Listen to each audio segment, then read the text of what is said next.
ఇంకా చెప్పండి. జాగ్రత్త జనం బాట పేరిట సుడిగాలి పర్యటన చేస్తున్నాం మీకు. ప్రజల నుంచి ఎలాంటి విషయాలు మీరు గ్రహించబోతున్నారు?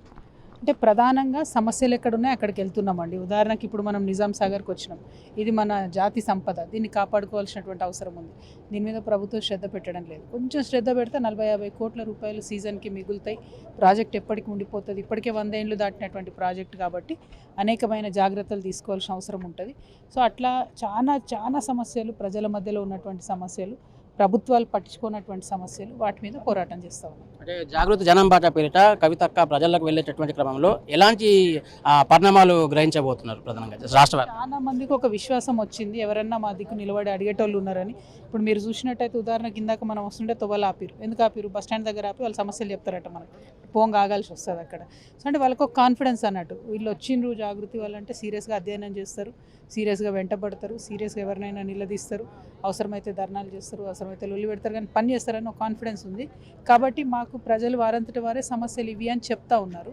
సో ఆ సమస్యల్ని ప్రభుత్వాల దృష్టికి తీసుకెళ్ళి వాటిని పరిష్కరించాలని వచ్చినాం. ఇవాళ పొద్దున్న చూసినటువంటి నాగమడుగు ప్రాజెక్టు కావచ్చు, ఇప్పుడు ఉన్నటువంటి నిజాం సాగర్ కావచ్చు, ఇంకా అనేక చిన్న సమస్యలు, హాస్పిటల్స్ బాగాలేకపోవడం, స్కూల్స్ బాగాలేకపోవడం, ప్రజలకు అందాల్సిన సౌకర్యాలు ప్రజలకు అందకపోవడం, వీటన్నిటి మీద కూడా మేము నిలదీస్తాం ప్రభుత్వం. నిజాం సార్ ప్రాజెక్టు సుదీర్ఘ దశాబ్ద కాలాల హిస్టరీ ఉన్నప్పటికీ కూడా ప్రభుత్వాల నిర్లక్ష్యం మాటున నిర్లిప్తత కొనసాగినటువంటి నేపథ్యంలో మీరు ఏం డిమాండ్ చేయదలుచుకున్నారు?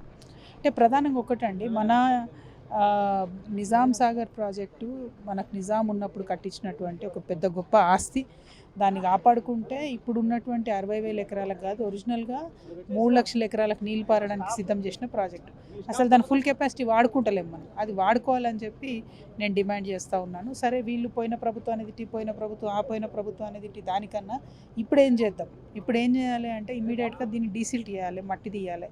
తర్వాత కొన్ని రోజులు చాలా రిపేర్స్ ఉన్నాయి. ఈ రిపేర్స్ చేసుకుంటే గుత్పా అలీసాగర్కి ఏదైతే కరెంట్ ఖర్చు అవుతుందో ఆ కరెంట్ ఖర్చు కాకుండా తగ్గేటటువంటి ఆస్కారం ఉంటుంది. అంటే ఓవరాల్గా ప్రభుత్వానికి డబ్బులు మిగులుతాయి, అనేక వేల ఎకరాలకు అదనంగా నీళ్ళు వస్తాయి. దానికోసం ప్రయత్నం చేయాలి.